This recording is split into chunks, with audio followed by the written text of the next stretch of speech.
Muy buenos días, muy buenas tardes o quizás muy buenas noches, estimado oyente, según sea la hora y el lugar donde se encuentre escuchando este mensaje. Como siempre, les habla el pastor bautista Nikos Ricoy, director del programa Encuentros y del Ministerio Tinajas, llenando siempre a cada persona que nos escucha con el agua fresca y limpia de la palabra desde aquí en España. Muy bienvenidos y muchas gracias por estar ahí atentos una vez más al nuevo mensaje de hoy de nuestro programa Encuentros.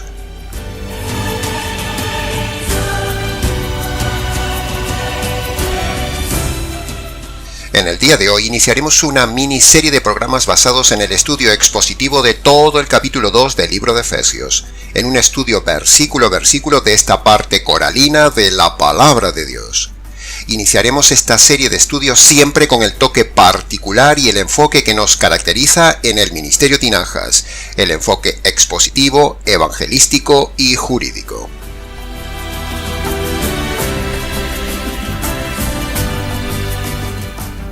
Empezaremos diciendo cosas básicas para los oyentes antes de empezar la serie, cosas que ya hemos dicho muchas veces en el canal, pero que procede ahora resumirlas. Primer punto básico. La Biblia no fue escrita para todo el mundo, no. La Biblia no fue escrita para inconversos, no. La Biblia no fue escrita para cabras, no fue escrita para cizaña. La Biblia fue escrita solo para personas convertidas. Eso lo vemos, por ejemplo, en el Antiguo Testamento, donde los profetas escribieron sus mensajes solo para el pueblo de Israel, no para los paganos en aquel tiempo. El Nuevo Testamento vemos que fue escrito mayormente por los apóstoles, solo para las personas que ya se habían convertido previamente por medio del Evangelio. El Nuevo Testamento no es para todo el mundo, estimado oyente, solo para convertidos, y este grupo de convertidos se llama Iglesia. Y este es precisamente el punto básico número 2. Iglesia, bíblicamente hablando, no es un local. Iglesia no es un edificio. Pero lo que sucede en el día de hoy es que el término iglesia, como tantos otros conceptos, se ha deformado de tal manera con el paso del tiempo que la mayoría de personas llaman iglesia al edificio. Y eso es un grave error. Como cuando, por ejemplo, dicen, venga a la iglesia, hermano. O vamos a la iglesia, hermano. Como diciendo, vamos al edificio donde nos congregamos, cuando en realidad, iglesia bíblicamente hablando, es el conjunto de convertidos por medio del Evangelio. Por eso, cuando en las cartas del Nuevo Testamento, como en este caso de la carta a los Efesios, vemos que los apóstoles se dirigen a determinada congregación llamándole iglesia, ese concepto de iglesia no es el mismo concepto de iglesia del día de hoy. El concepto de iglesia de hoy es un simple asociacionismo. A la gente le gusta más el asociacionismo en un local, pero no les gusta el compromiso cristiano y mucho menos la radicalidad de una verdadera iglesia neotestamentaria. Es mucho más fácil hacer asociacionismo religioso que edificar una iglesia espiritual con personas verdaderamente convertidas por medio del evangelio radical. Los lobos hacen asociacionismo, los pastores hacemos discípulos que luego se congregan como iglesia. ¿Puede ver la diferencia, estimado oyente? ¿En dónde está usted? ¿En un local religioso asociado y dirigido por un lobo o por una serpiente? ¿O está usted en un grupo de convertidos por medio del Evangelio? Es decir, en un grupo que es la verdadera iglesia de Jesucristo. Decimos todo esto como preámbulo porque es obligado repetir y repetir al inicio de esta serie de programas que no todo el mundo que nos oye forma parte de la iglesia de Cristo. Están en locales, están asociados, pero no están en la iglesia del Señor Jesús. Ojalá fuesen iglesia verdadera de Cristo los que nos oyen. Eso es lo que anhelamos con todo el corazón en estos programas, que se conviertan y formen parte de la verdadera iglesia de Cristo. Pero tristemente, no todo el mundo que nos oye es convertido, ni tampoco tristemente lo será. No todo el mundo que se congrega en un local cada domingo es convertido. Y paradójicamente hablando, no todo el que está en una iglesia local es un convertido, ni es cristiano, ni es parte de la iglesia verdadera del Señor Jesús. Triste pero real.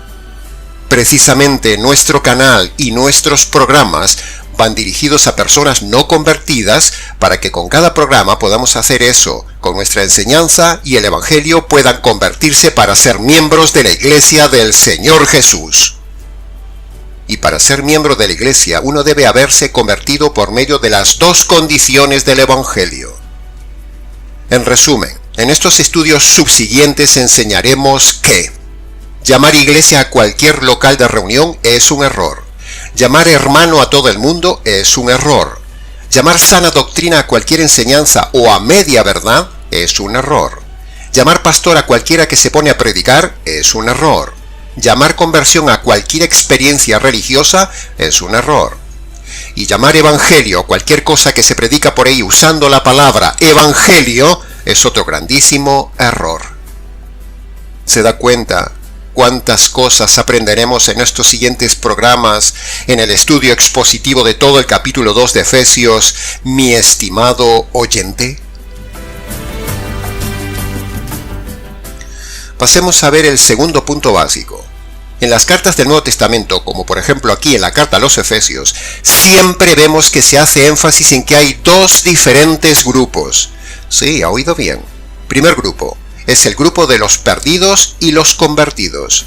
Y el segundo grupo que veremos es el grupo de los judíos y los gentiles. Todo eso lo hemos dicho varias veces en el canal, pero este capítulo de Efesios que estudiaremos en estos días es ideal para repasar estos dos grupos. Pasemos a nombrar el tercer punto básico. En tercer lugar, antes de empezar la serie de estudios expositivos del capítulo 2 de Efesios, diremos que para comprender la Escritura hay que tener en cuenta dos condiciones. Primero, uno debe ser guiado por alguien que conoce la Escritura y que se haya convertido. Ya hemos dicho que un inconverso solito, por sí solo o con otro inconverso, no puede nunca convertirse ni comprender la palabra de Dios. En segundo lugar, la forma de comprender y estudiar bien la palabra de Dios es haciéndolo de forma expositiva, es decir, estudiando, exprimiendo, analizando, comprendiendo cada palabra, cada frase, cada versículo de cada parte de la palabra de Dios por medio de las leyes de la hermenéutica. Esa es nuestra metodología pedagógica, la misma que usó el Señor Jesús y la que usaremos en el estudio de este capítulo 2 de Efesios. Bien, habiendo empleado todos estos minutos para dar estos tres puntos básicos iniciales como introducción a esta serie de programas, entremos entonces ya en el estudio expositivo de Efesios capítulo 2, empezando por el análisis del versículo 1, el cual nos llevará todo el programa. Dice así el versículo 1. Él, hablando de Cristo, os dio vida a vosotros cuando estabais muertos en vuestros delitos y pecados. Como otras muchas veces hemos enseñado, si leemos el texto en primera persona podría quedar más o menos así. Cristo me dio vida cuando estaba muerto en mis delitos y pecados. Léaselo así en primera persona, estimado oyente. Léaselo para usted mismo a ver si usted encaja en ese versículo. Si lo lee así, le sonará más personal, más cercano, más intenso, más único, más comprensible, más desafiante, más filtrante. En realidad, le sonará como nunca nadie se lo había enseñado a leer. ¿Verdad que sí, estimado oyente? ¿Verdad que nunca lo había leído en primera persona? Bien. Pero como puede ver, ese pasaje es un pasaje solo para un convertido, no para todo el que lo lee, sino que Pablo le está hablando solo a efesios convertidos, no a toda la ciudad de Éfeso, no a los paganos de Éfeso, no a los simpatizantes de Pablo en Éfeso. Ese pasaje no puede ser para un asistente a la congregación, ese pasaje no puede ser para un simpatizante que va a un local mal llamado iglesia, no. Solo puede ser un pasaje para un convertido porque Cristo solo da vida a alguien que recibe esa vida por medio del Evangelio.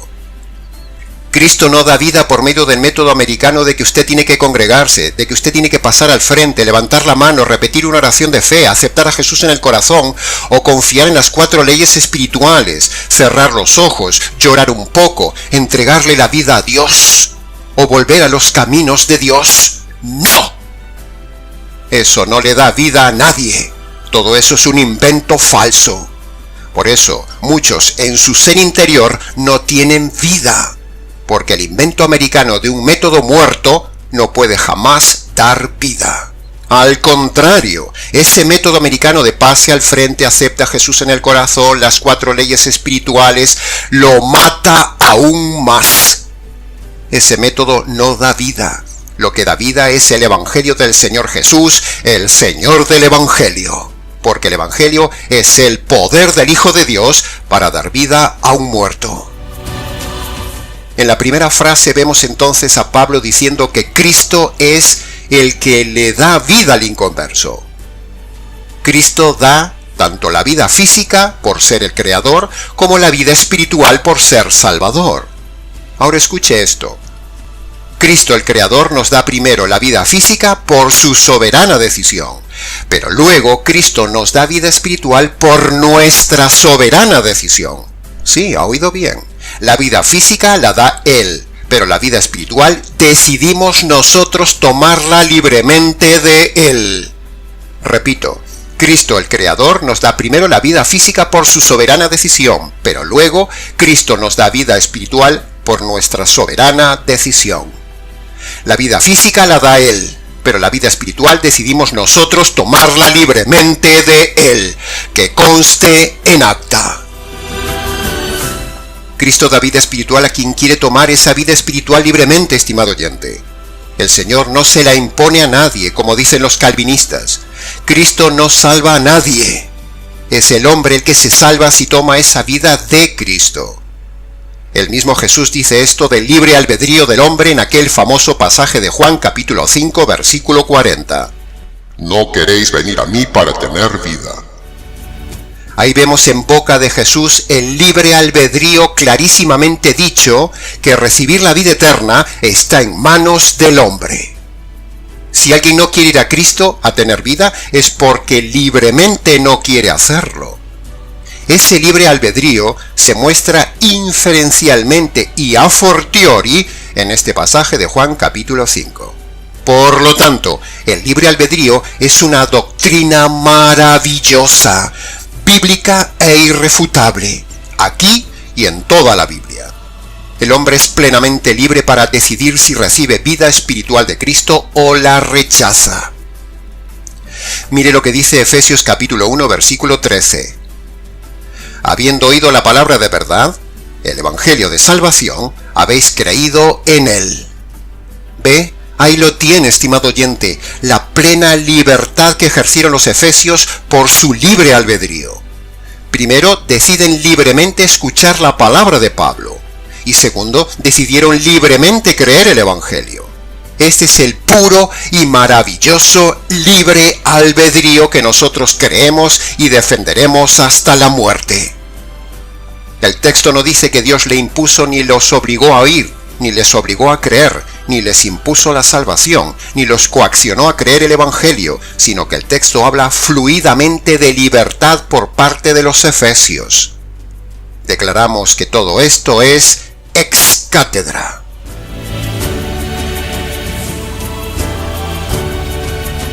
Cristo es vida, pero da esa vida a través de la libertad humana por medio del Evangelio.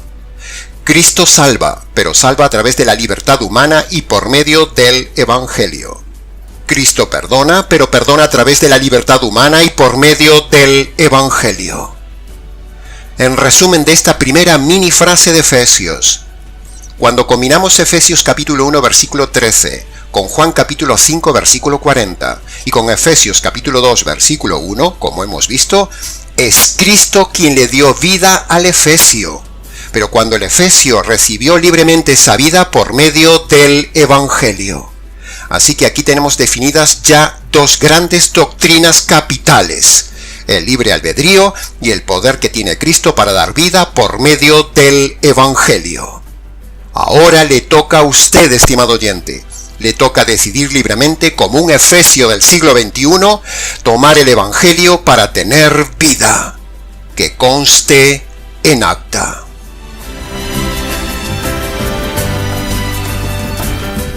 Pasemos ahora al análisis y comentario de la segunda frase expositiva, que dice: a vosotros.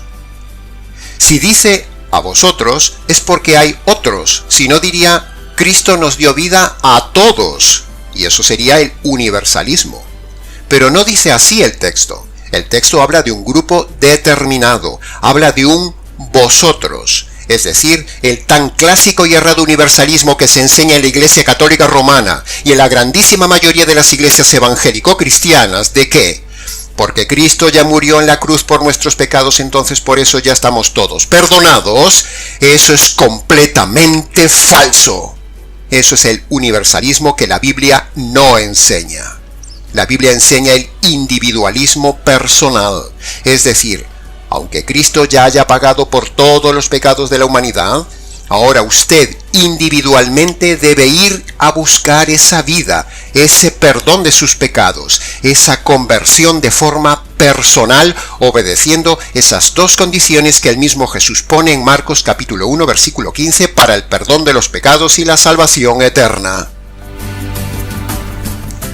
El universalismo no existe, estimado oyente. Ya lo hemos dicho 1000 veces y lo repetiremos hasta el cansancio. Es una doctrina falsa, facilona, propia de las falsas religiones cristianas del día de hoy. Por eso decíamos al inicio que, con este capítulo 2 de Efesios, repasaremos muchas doctrinas radicales de la verdadera fe cristiana, y una de ellas es defender el individualismo personal y negar el universalismo falso. Cuando el Nuevo Testamento habla de vosotros o nosotros, como en otras partes del capítulo 2, como en el versículo 2 o el versículo 5, eso se refiere exclusivamente al grupo de convertidos, no a todos los hombres. Por eso cuando un pastor lee este texto y aplica este pronombre personal, vosotros o nosotros, a toda la audiencia, está engañando a la gente, estimado oyente, porque este vosotros o nosotros se refiere en el texto no a todos los presentes que tiene delante un predicador, sino solo a los convertidos. Si es que los hubiera, que yo lo dudo, porque un predicador que predica así no tiene una audiencia de convertidos, y el Espíritu Santo no permitiría que un convertido se quede escuchando un lobo. Por eso cuando un pastor le dice a todo el mundo en su prédica que Cristo ya les dio vida, está errando y engañando, y se está olvidando de que Pablo aquí no le habla a todos, sino solo a un grupo selecto. Porque para tener vida, primero hay que ser convertido de forma individual obedeciendo las dos condiciones del Evangelio. Aprenda bien esto, estimado oyente o predicador novato que me escuchas. Es muy importante, porque esto no se enseña por ahí. Si usted escucha a un pastor en su iglesia, en internet, en una radio o en televisión usar este pronombre, vosotros, aplicándolo a toda la audiencia, entonces usted tiene delante un supino predicador ignorante y engañador. Tome al azar, estimado oyente, cualquier prédica en la red de cualquier pastor. Haga la prueba.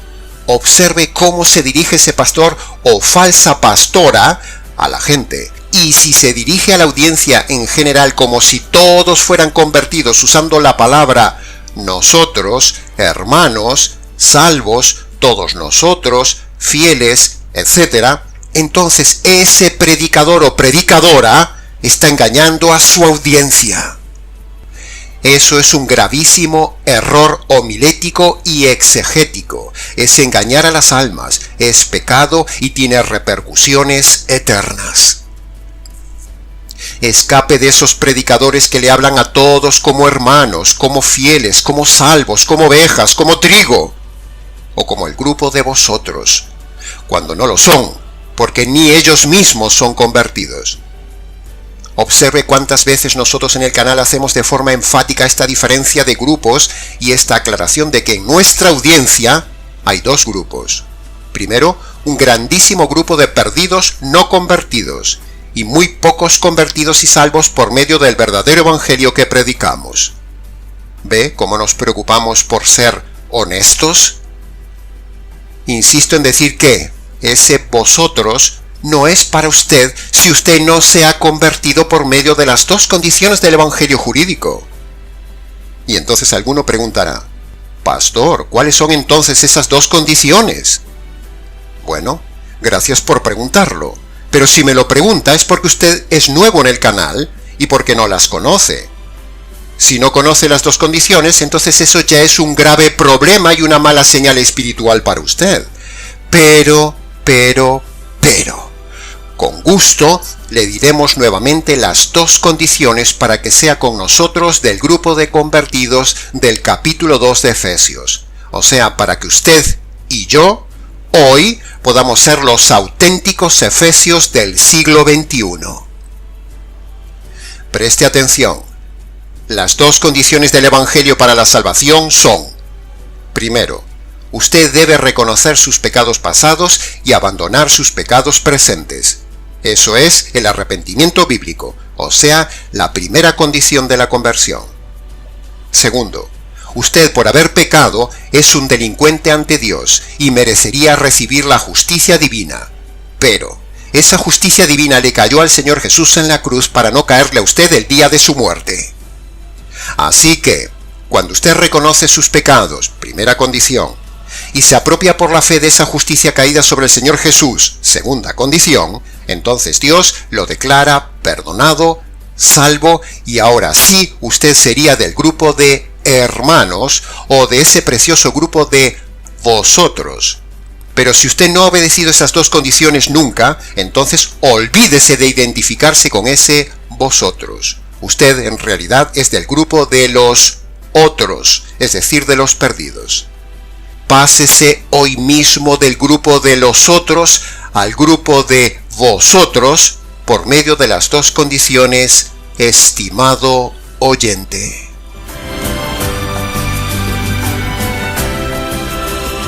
Pasemos ahora al análisis y comentario de la tercera frase, que dice: cuando estabais muertos. Siempre hay y debe haber un antes y un después en la vida cristiana, como se infiere aquí, estimado oyente.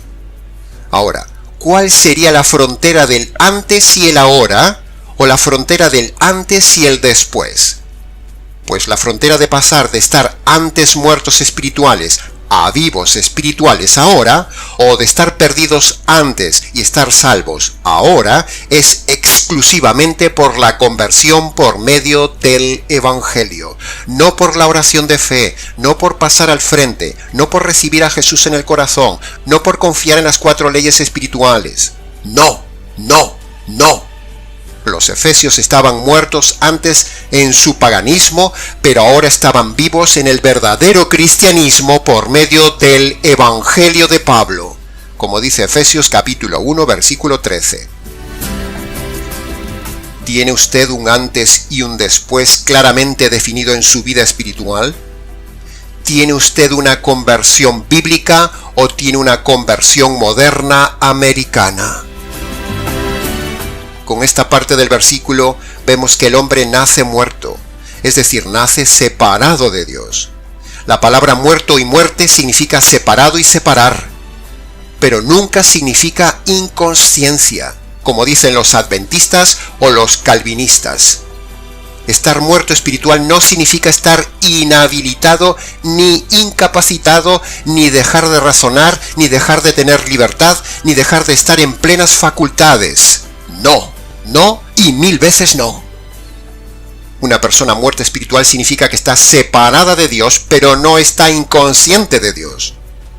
El hombre nace separado de Dios, es decir, muerto espiritual, pero nace muy consciente de Dios, porque la naturaleza, la conciencia y el razonamiento son 3 alarmas que se encargan de gritarle y hacerle plenamente consciente al hombre de que hay un Dios y que debe buscar a ese Dios. Pero el hombre decide libremente en su libre albedrío no buscar a Dios. Por eso el hombre se queda muerto en vida y luego se muere muerto.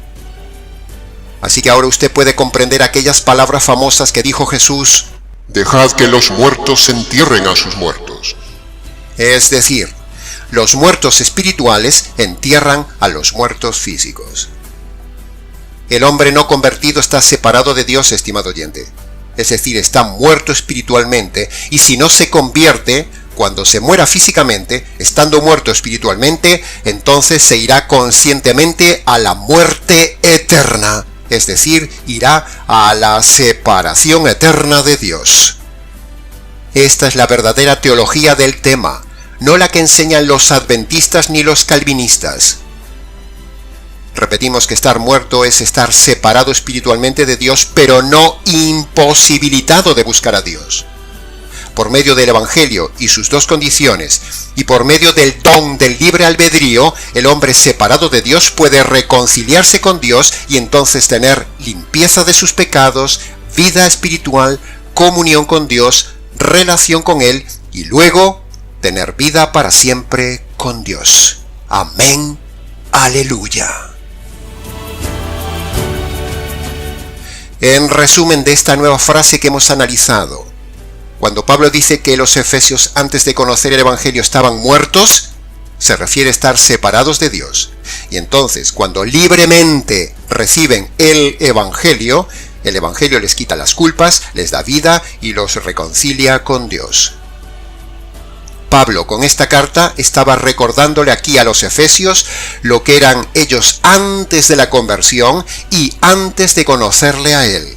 Estaban muertos en su paganismo y ahora están con vida espiritual con Cristo por medio del Evangelio.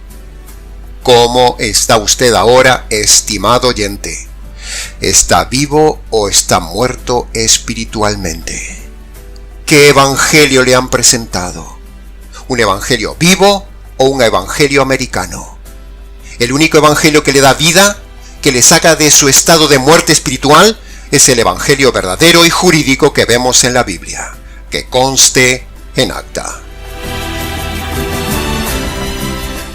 Pasemos ahora al análisis y comentario de la frase que dice: en vuestros delitos y pecados. Llegados ya a la última frase y al final del mensaje expositivo de hoy, nos encontramos con que Dios le da un toque jurídico a esta parte del versículo. Sí, ha oído bien. El aspecto jurídico que nunca falta y que tantas veces hemos dicho en el canal. El Señor Espíritu Santo usa aquí dos palabras. La palabra delitos, que significa infracción de la ley, y usa la palabra pecados, que significa ofender al Dios de la ley. Es decir, el término delitos está relacionado jurídicamente con infringir la ley de Dios. Y el término pecados está relacionado jurídicamente hablando con ofender al Dios de la ley. ¿Comprende la diferencia? Por lo tanto, el hombre está jurídicamente muerto ante Dios. Primero por infringir la ley del legislador y segundo por ofender al legislador de la ley. Dos enfoques jurídicos que intensifican y que refuerzan una vez más nuestra tesis jurídica del Evangelio y la idea de la temible posición jurídica del hombre ante el juez del universo y ante la ley, infringiendo la ley y ofendiendo al autor de la ley. Se da cuenta, estimado oyente, que si usted no se ha convertido, tiene un problema jurídico muy grande ante el juez y la justicia divina por sus delitos y pecados. ¿Cómo va a escapar de ese juicio? Necesita ayuda jurídica y necesita un abogado. ¿Piensa usted que va a escapar del juicio pasando al frente, repitiendo una oración, aceptando a Jesús en el corazón, confiando en las 4 falsas leyes espirituales y simplemente arrepintiéndose de sus pecados delante de Dios? ¡No! Eso no perdona nunca sus pecados, estimado oyente, ni le da vida. Los efesios no levantaron la mano. Los efesios no pasaron al frente, no repitieron una oración americana, no aceptaron a Jesús en el corazón, no fueron a confesarse a Pablo. Entonces, ¿cómo se quitan los delitos y los pecados, pastor? Bueno, tenga paciencia, estimado oyente. Llegue hasta el final del mensaje y lo sabrá. A continuación nos quedan 2 cosas por decir en este estudio. Primero, mostraremos entonces una serie de delitos concretos que están en la ley de Dios. Y segundo, mostraremos cómo se perdonan esos delitos ante Dios.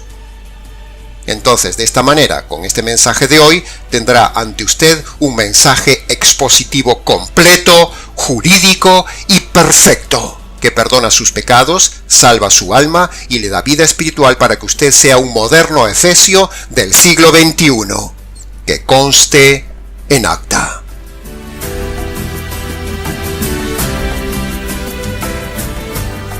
Prepare ahora sus oídos, prepare su memoria, prepare su conciencia, prepárese para tomar nota, prepárese para escuchar al Espíritu Santo en su función jurídica de fiscal, convenciéndolo de delitos y pecados que probablemente usted nunca ha oído en su iglesia.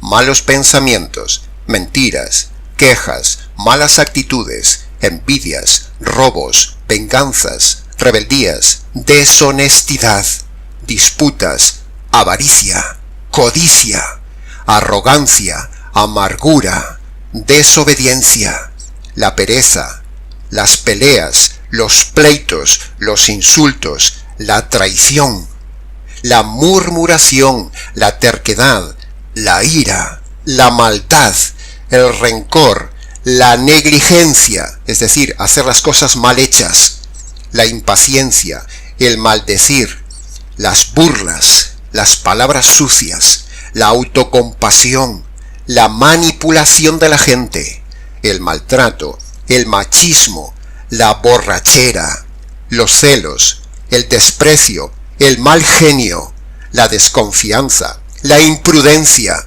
la frivolidad, la tacañería, la ambición desmedida, la terquedad, el mal testimonio, la blasfemia, la idolatría, el adulterio, el divorcio, la infidelidad, el orgullo, la estafa, el hacer diferencia de personas, la herejía doctrinal, la ingratitud, la indiferencia, la fornicación, las orgías, la inmoralidad, la lujuria, la homosexualidad o el lesbianismo, el egoísmo, el no hacer el bien, los juramentos y las promesas no cumplidas, la insensibilidad, el racismo, el meterse en deudas innecesarias, las adivinaciones, la calumnia, el griterío, la cobardía, las injusticias cometidas, la superstición, la insolencia, el afanarse por la vida, el odio, la vida religiosa, las cosas ocultas, la soberbia, la coquetería o la sensualidad, la dureza de corazón, la esclavitud de algún vicio, las enemistades, la falta de respeto, la hipocresía, la mundanalidad, el chismerío, el perjurio, el desorden en la vida, el hacer las cosas por interés, la ludopatía, la extorsión, el engaño, la falta de perdón, la deshonra a los padres, el suicidio o el intento de suicidio, el homicidio o el intento de homicidio, la gordura que no sea enfermedad, la incredulidad, el despilfarro del dinero, el aborto, la ansiedad en la vida diaria, el pesimismo, la depresión, el ser parcial, el hacer cosas contra la conciencia,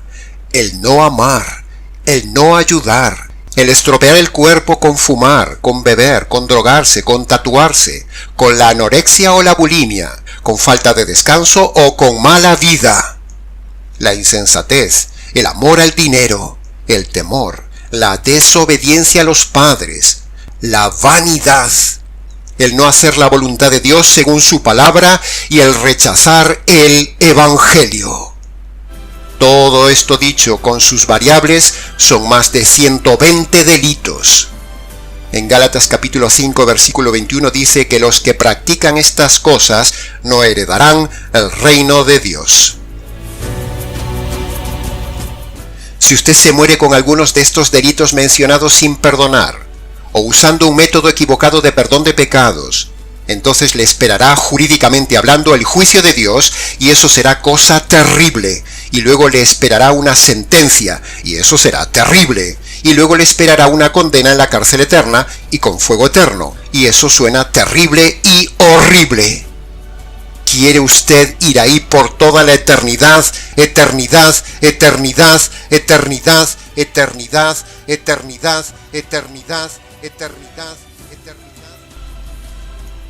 Así que escuche hoy y ahora el verdadero evangelio. Aquí va.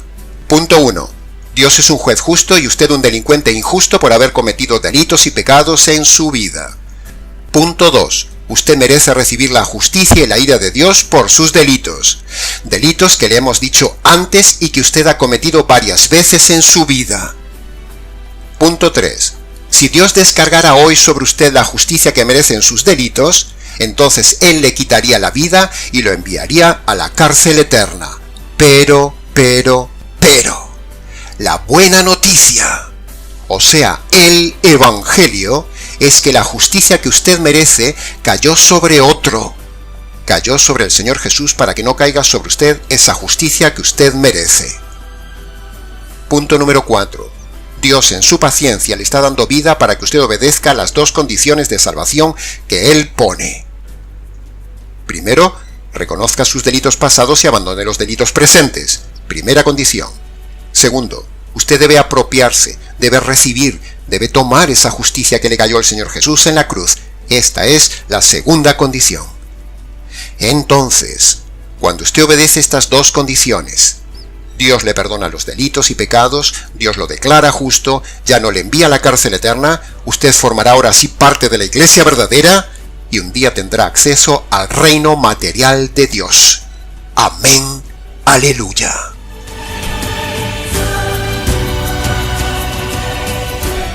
Este es el Evangelio verdadero que probablemente usted no ha escuchado nunca en su vida ni en su iglesia.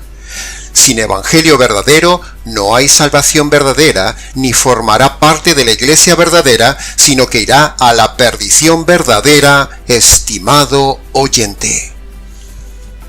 Y para terminar, le invito a que obedezca las dos condiciones hoy.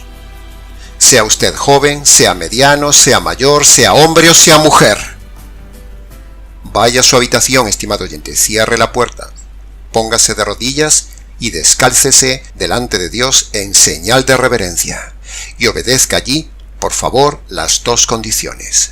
Primera condición, reconozca sus pecados pasados y abandone sus pecados presentes.